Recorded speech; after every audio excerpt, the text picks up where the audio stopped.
Welcome back to another technical deep dive here in the debug zone.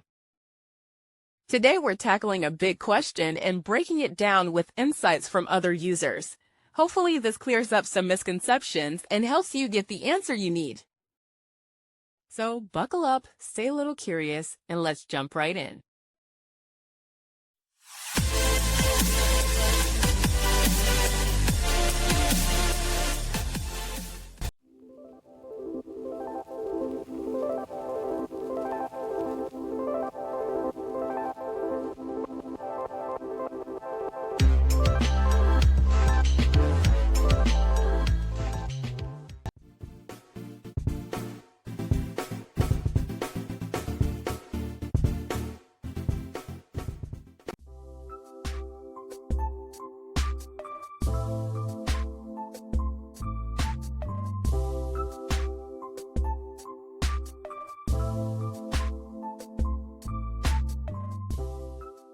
And that's a wrap.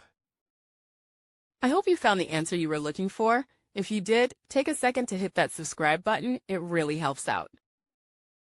And let me know in the comments which solution worked best for you. See you next time in the debug zone.